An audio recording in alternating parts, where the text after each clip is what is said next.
What is the sound of one hand clapping? Did you hear it? Today on the podcast, we're going to be talking about that and so much more. We're going to be talking with Marcia Montenegro. Welcome to the Youth Apologetics Training Podcast.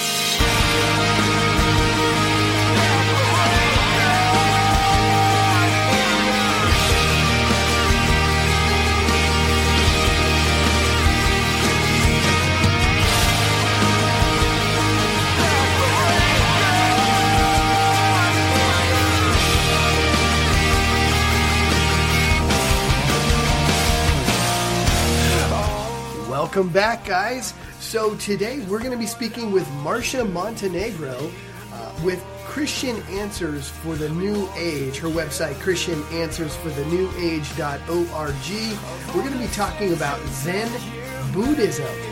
Now, in the past, I have done a series on Theravada Buddhism. That would be the foundation of Buddhism. That would be the narrow path of Buddhism that the Buddha himself taught, okay? That would be his teachings.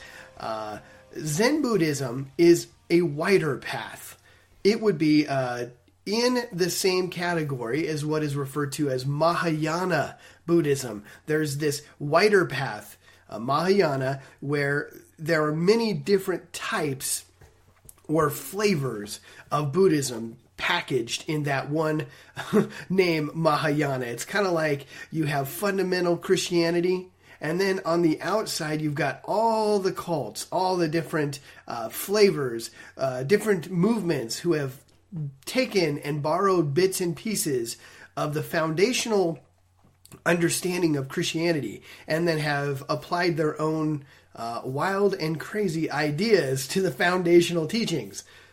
I hope that makes sense. And as we progress today, and there will be a part 2 of this podcast as well, you're going to come to realize just how different Zen Buddhism is from the foundational Theravada Buddhism.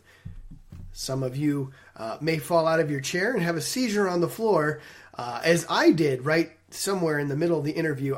I've had a very difficult time wrapping my brain around the ideas and teachings of Zen Buddhism because they're so counter logic. They're so non-linear that my mind often just can't take it. But this is going to be a fun podcast. Marcia, welcome back to the Youth Apologetics Training Podcast. Hello, Mike. It's really great to be on with you again. Praise God, yes. So just to let my listeners in on it, we've had quite the fun fiasco here over the last couple days just trying to get Marcia on. My Skype software stopped working. Then my Pamela recording software started glitching up. I got all that fixed. But then Pamela told me that this is the software I use, that my registration code no longer worked. So I had to re-register. Then I got it all working. And then my microphone stopped working. So it's been quite a fiasco. It's almost been humorous just to see all the stuff go down. But whatever the case, friends, we got Marcia back. We're going to be talking today about Zen Buddhism. So we'll start right off here with Marcia. What is the sound of one hand clapping? That question is called a koan. I'm not actually sure how to pronounce it, Koan, which is a question that seemingly it seems to be illogical, an illogical question or a question that cannot have a logical answer, and the purpose of that is to push you outside the boundaries of rational thinking, because rational thinking is part of the mind, and the mind is a barrier because it's part of the impermanent reality that blocks you from seeing the true nature of reality. So that, it doesn't have, basically that question doesn't have it doesn't have a logical answer for sure, because it's not even a logical question. But a lot of times these questions like that, the answers are not in words. In fact, the answers are in some kind of realization. The Zen master will ask a question, and then people pondering and meditating, or some of them, will suddenly see what the answer is in terms of what the question is pointing out. It's not really asking what is the sound of one hand clapping. It's prodding you to think in another way. And so if that happens, then the person suddenly will have an insight that was provoked by that question. So the answers aren't in words. It's not like a riddle that can be figured out. And that's a certain kind of Zen. It's called Rinzai Zen, Rinzai. And the other kind of Zen is Soto, Soto, which emphasizes sitting meditation, called Zazen, and it's probably the more common type of Zen meditation in the United States, which is what I know more about than the kind, than what they do in Japan or other countries where Zen is practiced. But, the United States, at least in my experience, and I was involved with it for about 12 years, I never heard anybody ask any koans or anything like that. So it was the type of Zen, Soto Zen. Wow. Okay, that was a good answer. I probably should have started with. I should have started with, what is Zen? And right. I suppose even I've already done a decently long series on Theravada Buddhism. How does it differ from Theravada? Yes, Theravada Buddhism, which is mostly found in Southeast Asia, in Sri Lanka, Burma, and Thailand, and means word or doctrine of the earth, is a school of Buddhism that is based on the earliest, or the allegedly earliest, teachings of Buddha from the Pali, Pali, a language canon, also sometimes called the Three Baskets. And this is considered the oldest record of Buddha's teachings. And they focus everything on that, is these early teachings. And they also have a focus on the path of being a monk.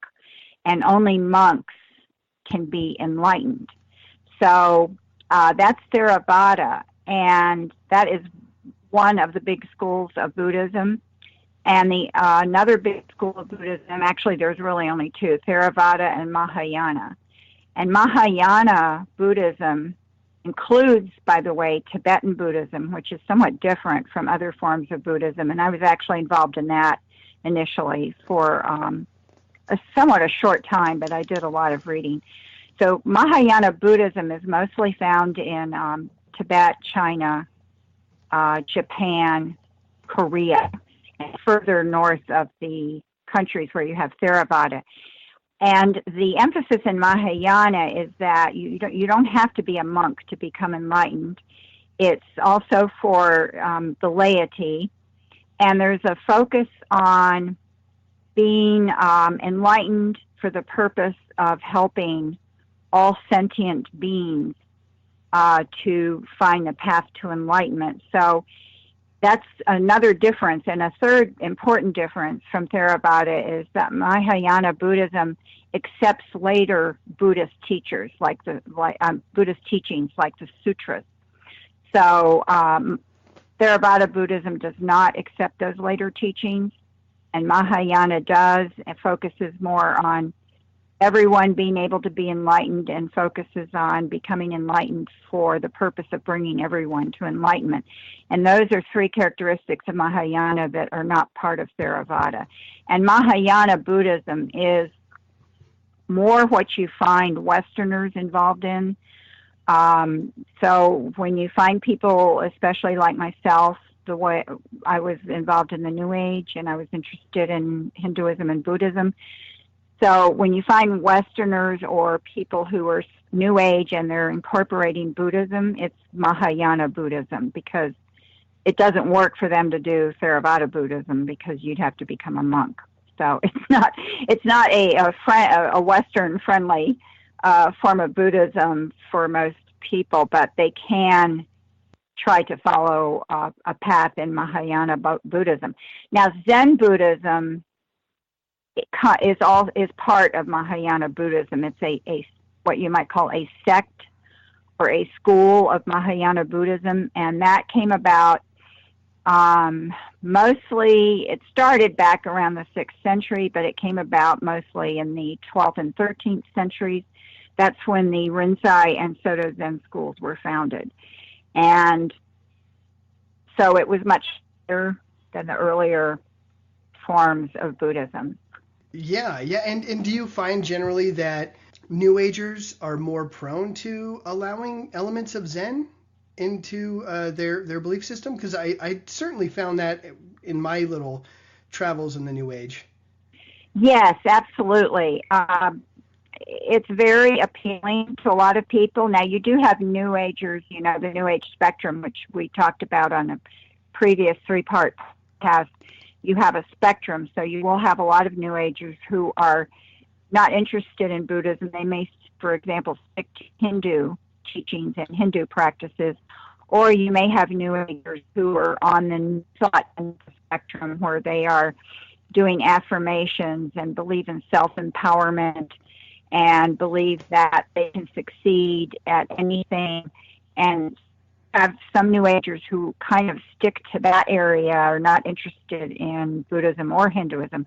And then you have quite a number of New Agers who are drawn to Buddhism, either to Tibetan Buddhism or to Zen. It's usually one or the other. And Tibetan Buddhism, of course, has become more popular in this country because of the Dalai Lama and several celebrities who follow him and promote him. Although it actually started before the Dalai Lama came to this country. There was a Tibetan Buddhist teacher here, and he had followers before the Dalai Lama came. So between the two of them, that sort of established an interest in Tibetan Buddhism. And then you have the Zen Buddhist followers who are following Zen, which is different than Tibetan Buddhism, although some of of course, the core Buddhist teachings remain the same. But then there's a lot of extra stuff that's added on in Tibetan Buddhism that Zen Buddhists would not accept or follow. And so each school of Buddhism has its own teachers. I think that maybe one thing a lot of people don't know, at least in the U.S., is that there are many schools of Buddhism, and it's not monolithic. So it's not like just one religion that is exactly the same. And that's why you have people who might be into Zen and people who might be into Tibetan Buddhism in the United States.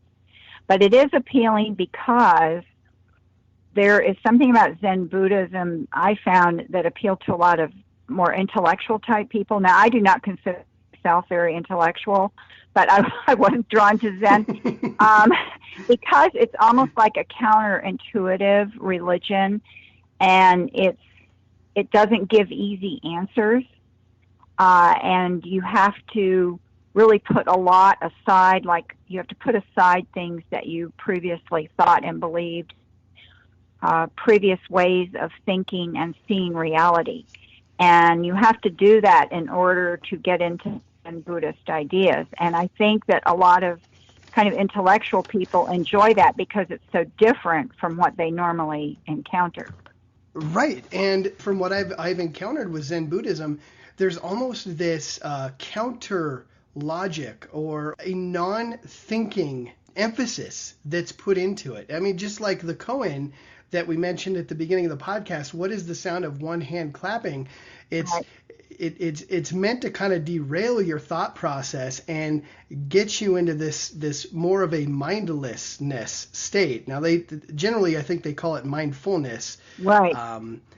But Okay, I know we're kind of totally derailing from the notes here, but one of the things that I keep seeing over and over and over is that people want to reach a state of satori, like they want to discover their Buddha nature. What is that? Yes, and before I say more about that, let me just point out that Zen Buddhism, the way it was imported to the United States, and the teachers who came along after it became appealing to a lot of people, the Zen Buddhism may not be taught exactly the same here as it is, for example, in Japan. So there may be some ways of expressing it that are almost New Age, or certainly the terms that are used are not terms that a Zen Buddhist in Japan would use. So I just want to point out that when I'm talking here about the ideas and the beliefs, some of what I'm saying a Zen Buddhist in Japan would agree with, but some of the things or the words I'm using they may not agree with. But what I'm expressing is Zen Buddhism here in the United States primarily, and how people use certain terms like Buddha nature. And I'm not saying they don't use that in Japan, but that's more common here to talk about finding who you really are. Well, here's the thing. Your real self doesn't exist. Your individual self is impermanent. Now, this is true in Buddhism, period, all forms, as far as I know. So the self is impermanent, and what you think is your individual self is really an attachment. You have attached to an idea or an identity, a false identity of who you are. And that is because you were born. And so you were born into a body with a mind. You had experiences in your life, teachings in your life that formed who you are. And all of those things cause you to believe that you are, Michael, or you are, or I am Marcia. And those are all like, that's a false identity. So part of the purpose of Buddhism is for you to realize that. And the reason that's important is because by being attached to this so-called identity, you will cause rebirth, because rebirth happens due to attachment, false reality, and come back and suffering. Buddha taught that everyone is suffering in this life, and suffering is caused, continues. As long as you keep coming back into this life, you're going to suffer. So the goal is to get out of the cycle of rebirth so that you no longer have suffering. And that's kind of a very, quick summary of the view. So the Buddha nature more or less describes the true, if I can use the New Age term, true self, which would be basically kind of the non-self. So here you go with a kind of paradoxical phrasing of Zen. So the real self is the non-self. It's called and not Atman, because in Hinduism, Atman means the divine self. And in Zen or Buddhism also, it's anatman, which means not self. So you can even find this online. There's even little like images of it. So not self. So basically you are not a self, but you are this bigger self, which is the Buddha nature, which is the nature of true reality. That may sound confusing to people, but that's one of the reasons a lot of people are attracted to it, because it sounds so intriguing to some people. Okay, yeah, and boy, that's interesting. So it's not so much, Buddha nature is not like you're going to discover your God self, the deity within you. Right. It's more like you are discovering more of this not self, your true Buddha self, I guess. Going back to Theravada, the whole idea is to stop suffering and to escape the wheel of samsara, this wheel of rebirth. And you can see in Zen, it's some of that is carried over. You're trying to discover your Buddha nature, which I guess somewhat has ties to Theravada Buddhism, in that you're trying to escape your own self-attachments. You're trying to reach a non-self, unattached state where you really, I'm having a hard time explaining this. You really don't desire anything. Right, desire, right. I'm sorry, go ahead. Oh, no, it's right, perfectly desire fine. Desire, Buddha taught to suffer.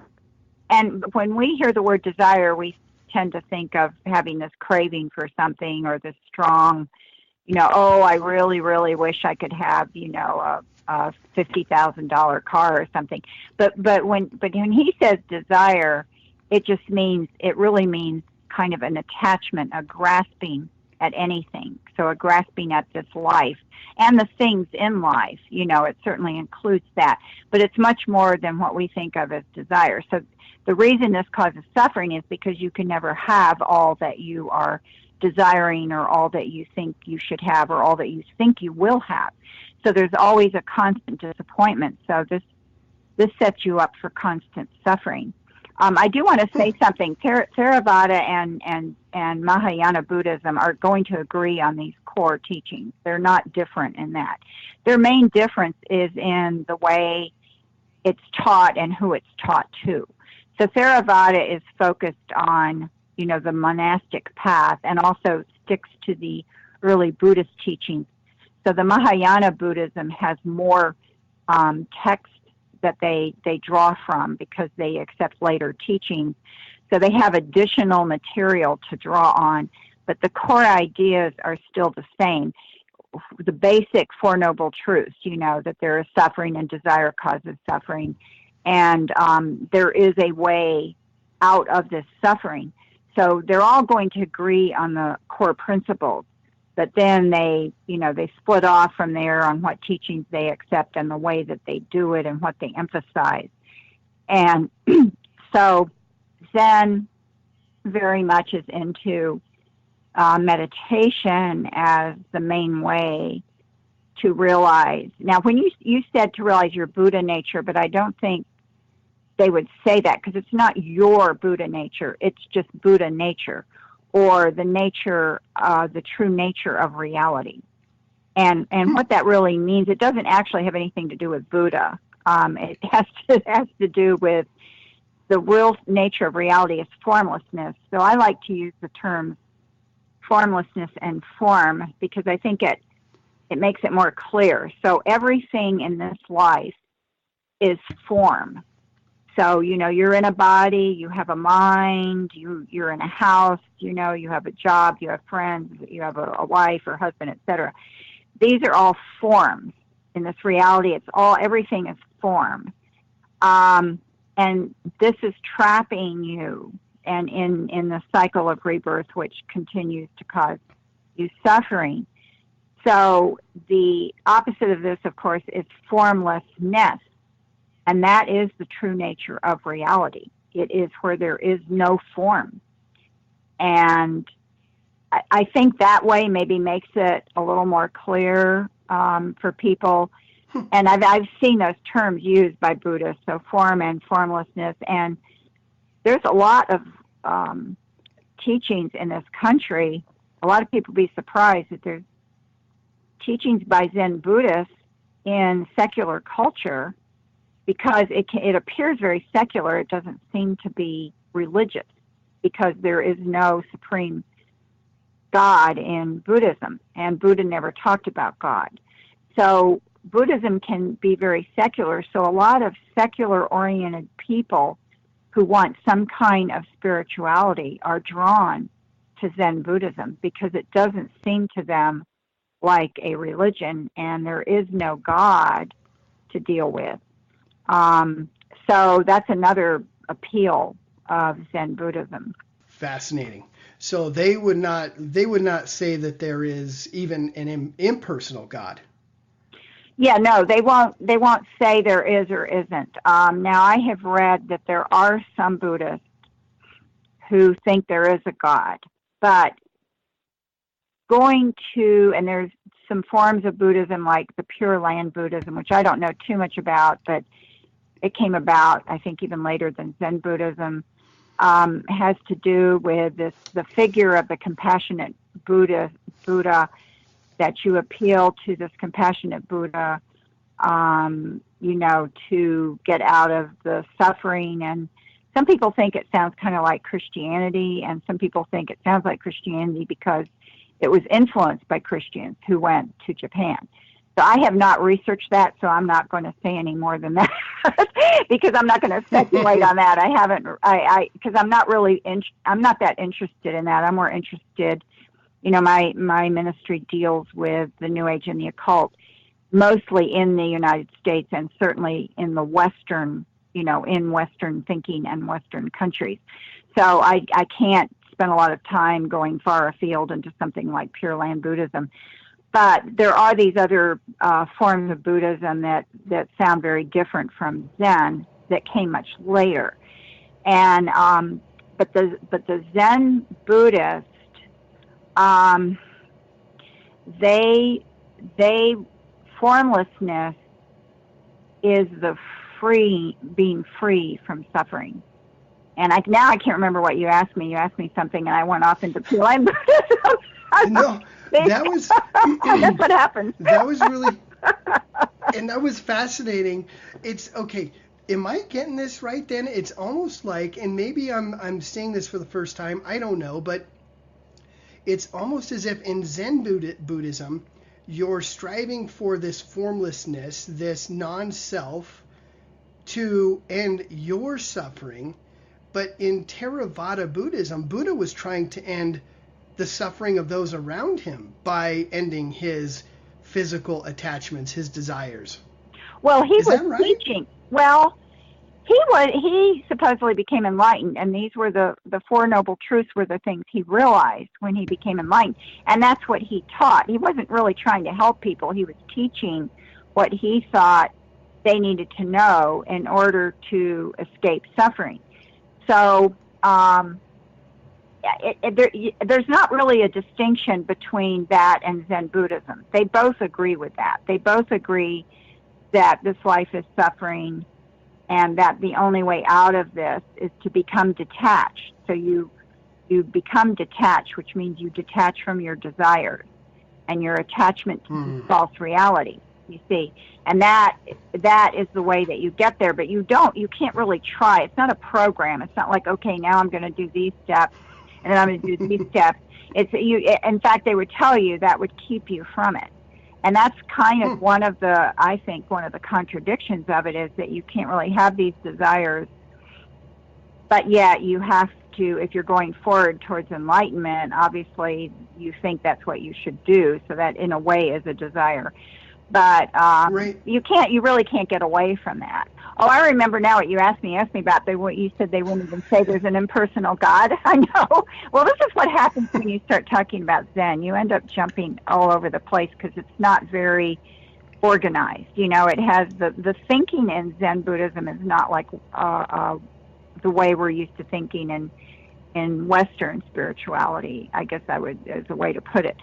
So yeah, it's not very linear. No, it's not. So Buddha supposedly never said anything about God. He never, or he may have said one thing, something about it not being, it's questionable what he said, because here's another interesting fact. None of Buddha's teachings were put down in writing until about 500 years after his death, depending on when you want to say he lived, and there's disagreement on that. But it was after Christ had already come, that after Jesus, had come to earth or incarnated, that these writings were put, the teachings were put in writing. So a lot of people don't realize that. So that means that for about 500 years, nothing was in writing, and all the teachings were kind of going around orally through different people, taking them to different areas of Asia. And it's questionable what did Buddha really say, and there is no real strong historical evidence for anyone who is the Buddha. There's a figure that is often considered to be the Buddha, Siddhartha Gautama. But then you also have other Buddhas that come along later in Mahayana Buddhism. And what else I was going to say about the God, the not being a God, is this is very interesting. Even though technically in Buddhism there is not a God, and certainly not a creator God or a supreme God, since humans, I think, naturally have a default towards wanting some kind of godlike figure, to look to for strength or help or to believe in, whatever that godlike figure may turn out to be for them.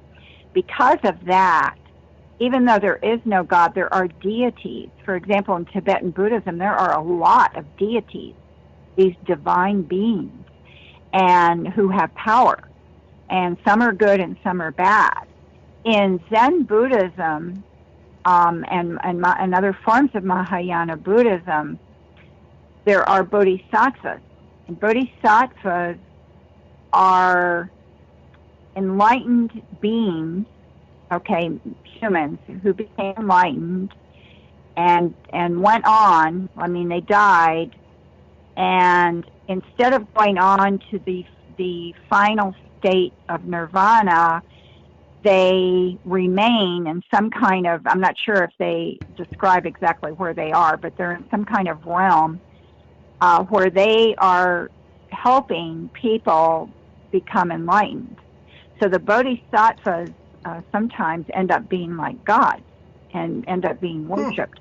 So it's very interesting. It's a really complicated, Buddhism is actually really, really complicated. And I want to just state for the record, I am not an expert on Buddhism, and I am not a scholar, so nobody get mad at me. I am going by my many years in following some Zen Buddhist teachings, reading a lot of Zen Buddhist writings, both Eastern and Western, and, the people that I was kind of learning from, that I was surrounded with. So I know that I have the basics correct, and I know some of the other things, but I can't go beyond what I know, so I can't talk too much about the origin of things, certain things, or what they would say about the bodhisattvas. I don't know what they would say in Japan, for example. But I know I have read that a lot of these bodhisattvas become sort of godlike figures, or in the case of Westerners, they don't really see them as gods, but they see them as guides, almost like a spirit guide. Yeah, or like an ascended master. Yes, they would not use that term, and they would for sure say, no, it's not a spirit guide. It's not an ascended master at all. It's completely different. But in a way, that's kind of what it is. And it's kind of interesting how this more or less godless religion would, all of a sudden these bodhisattvas pop up as sort of these gods. Now, and they do believe in these divine beings, these demigods. It's here's another complicated teaching that I am not too familiar with, but I think there's 9 hells in Buddhism. Now, I'm not sure if Zen accepts this or not, but in Mahayana Buddhism and maybe Theravada, I'm not sure. I do not know a lot about Theravada teachings. There are 9 hells, and so you can go to one of these hells after you die, but it's not permanent because there's rebirth. And there's these different states that you can be in. I'm not sure if it's always in hell that you're in these states, but there's something called hungry ghost, which is not like a ghost like we think of in the West, like the spirit of a dead person, which of course doesn't exist anyway. So it's not that kind of ghost. It's like somebody who's, I think it's somebody who's still craving, still attached to this life. There are these demigods, so they're partly godlike. However, and this is really important to understand, this is true in both Tibetan Buddhism and in Zen Buddhism. And in fact, the Dalai Lama, I know we're not doing Tibetan Buddhism, but the Dalai Lama emphasizes this a lot. In order to be enlightened, you must be born human. So if you're in one of these other states, like a demigod or a hungry ghost, and then there's a few others, if you're in one of those states in between your lives, I mean, you can't gain enlightenment. So when the Dalai Lama says we have to have compassion for all sentient beings, I assume a lot of Americans think he's talking about humans, and maybe some think he's talking about humans and animals. We have to be compassionate towards humans and animals. That's not what he means. He means we need to go on the path of enlightenment to help all beings, all humans, animals, and these creatures in the 9 hells and the demigods and the hungry ghosts. They need to be born human so that they can get on the path to enlightenment. So see, the words that we hear in the West are not what they mean when they're saying them as a Buddhist. Okay. So, wow. All right. Sorry, I'm trying to catch up here. I've done a lot of studying on this subject. You got me started. This is what happens. My mind has exploded. Okay, so in other words, you can die in this life, and you're going to be reincarnated. They wouldn't use that word, though. You would, I know in Theravada you'd kind of re-enter the wheel of samsara or something, but... Yeah, they call it rebirth, and it's because, see, if you don't have a real self, then you can't really be reincarnated. Like in Hinduism, reincarnation is a Hindu teaching, and a lot of people maybe don't know Buddha was raised as a Hindu. So he came out of Hinduism, and he was rejecting... He wasn't really trying to start a new religion. He was trying to reform Hinduism. Like, he didn't like the caste system, and he didn't like all the gods.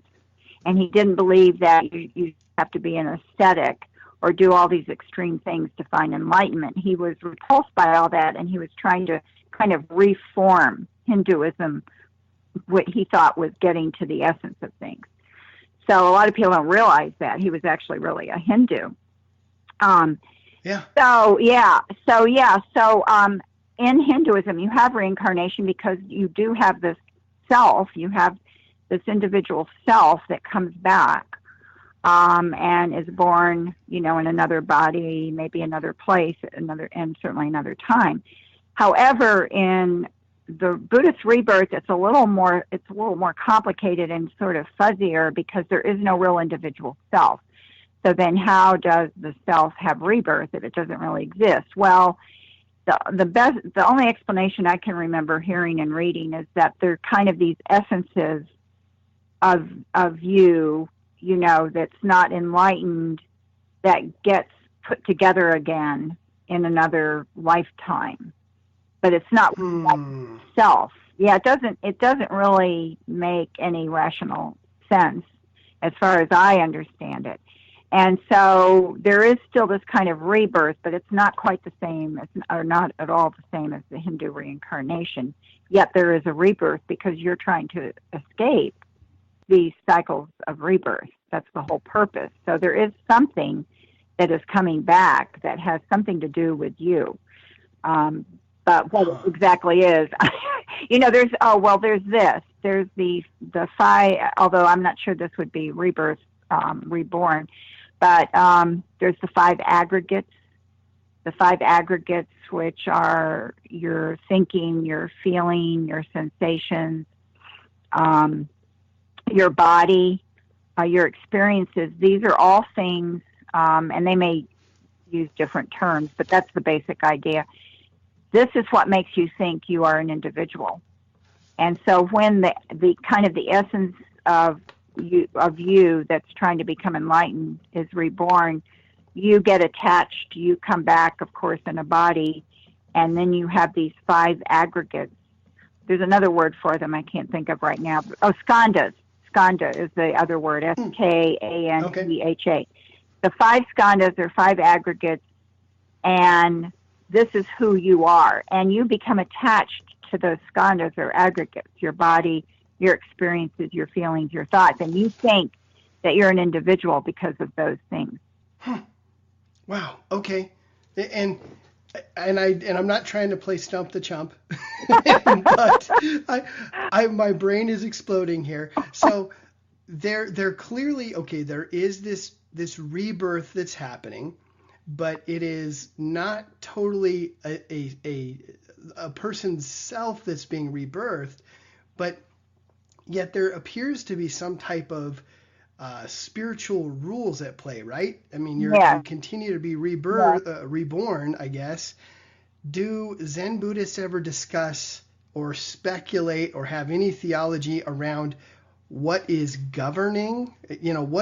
How did these rules get set in place? What is governing it? Is it all of us as a collective, or do they even talk about that? They have stories about how everything came into being. And it involves usually some kind of attachment to form. Now, I can't remember exactly. I heard something when I was getting interested in Buddhism. It was initially Tibetan Buddhism. And I heard a story. I used to go weekly to these Tibetan Buddhist meditation and teaching sessions in Atlanta, Georgia, which is where I was living at the time. And they were these people were followers, not of the Dalai Lama. It was the first guy who came, Chogyam Trungpa, who I think died. Well, he did die. I know he died. But at the time he was still alive, and he had his center in Boulder, Colorado. And a lot of people who live in Boulder, Colorado may know about the Naropa Institute. And Chogyam Trungpa, who was called the bad boy of Buddhism, for several rather unsavory reasons.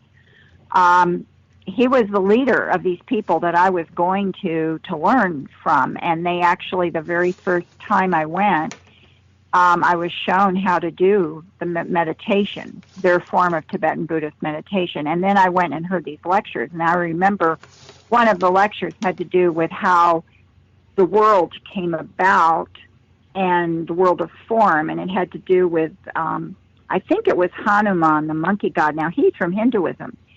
And right. Yeah, what I should say here is that Tibetan Buddhism is retained a lot of Hindu teachings, which other forms of Buddhism did not. So that's one thing that makes Tibetan Buddhism very different. They kind of retain some Hindu practices and teachings in their religion that you will not find, or at least find normally, for example, in Zen. So this monkey god or something played around and got attached to things, and like I say, I can't remember the story very well, but somehow then there was form, and then you get attached to form. This actually reminds me a lot of some of the things I've read about Gnosticism, that similar in that we were all spirits with God in heaven. There were all these spirits with God in heaven, wherever God was, and then the bad god, the demiurge, created a world or created some kind of form, and then the spirits got attracted to it, or he sent them there, or it was something like that, and then they got attached to these forms, the bodies, and they forgot they were spirits. And so this is to me, it's somewhat similar, and I wonder sometimes, and actually I heard a lecture one time from a guy who was a scholar on Gnosticism, and he said he thought Gnosticism actually came from Eastern religions because there's so many similarities, which I thought, I've never forgotten that, because I think he may be right, and he may not be the only one who thinks that, but he's the first person I ever heard say that. So there's this whole idea behind it, is this attachment to form.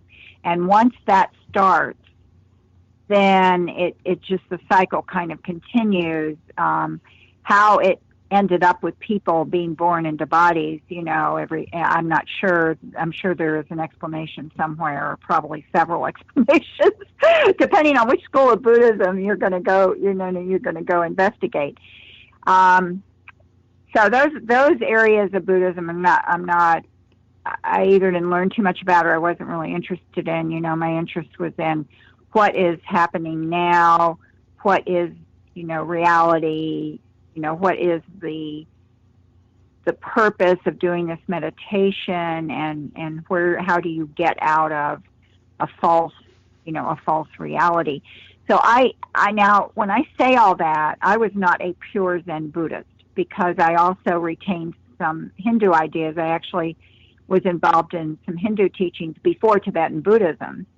And so I picked up a little bit along the way. This is what you do in the New Age. So I kind of kept the reincarnation idea from Hinduism because that made the most sense to me.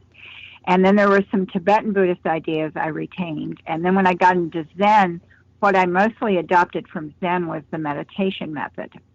And the idea that, your thinking was a barrier to spiritual insight, and that you had to detach, because in my mind, then you would have reincarnation. I never really understood the rebirth idea, so I just hung on to the reincarnation.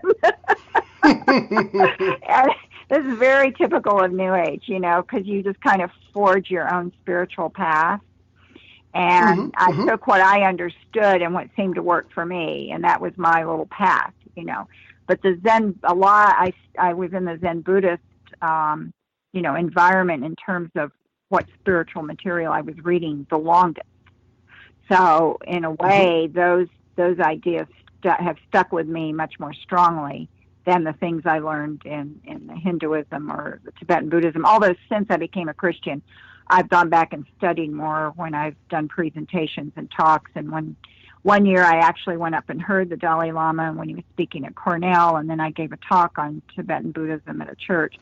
So I did a lot of reading before that happened to prepare. So I've, relearned or learned some things maybe I didn't even know then. So I may be able to say more now about Tibetan Buddhism than I could have even then. But Zen, I was definitely very drawn to. It seemed more simplified. Tibetan Buddhism is very complicated, and it actually has a lot of occult elements. Zen Buddhism seemed very clean to me. It was very clean. It was kind of like the bottom line kind of idea, although it's actually not simple. So for whatever reason, I was drawn to that more than the Hindu, getting deeply involved in Hinduism or Tibetan Buddhism. All right, that sounds like a good place to stop for today. Next week, we'll pick up where we left off here today with more of Zen Buddhism with Marcia Montenegro. Again, her website, ChristianAnswersForTheNewAge.org, ChristianAnswersForTheNewAge.org. Check it out. So, are any of you guys out there twitching yet? This is a very confusing belief system.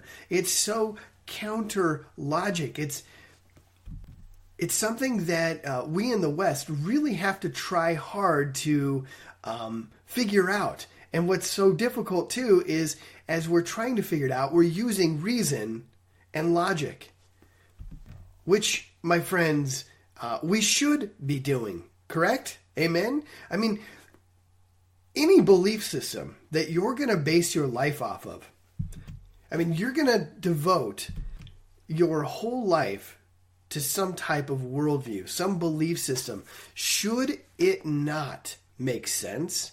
Should it not be something that you can think about, reason through, and say, yes, this is why I'm going to follow after this belief system. This is why I'm going to devote my life to this particular thought process. And it makes sense to me that you would devote your life to something that you can trace back, that has a foundation.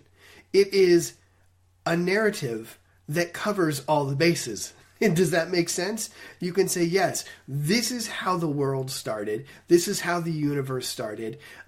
This is why I believe in this God, okay? And I know in Zen Buddhism there is no God, which also doesn't make sense. I would say that there is either a God or there is no God. And if there is no God, there has to be an explanation as to why all of this is. Okay? It's kind of an either or proposition in my mind. If there is a God, let's find out who he is and what he wants. Okay? If there is no God, then we have to resort to naturalistic explanations, right?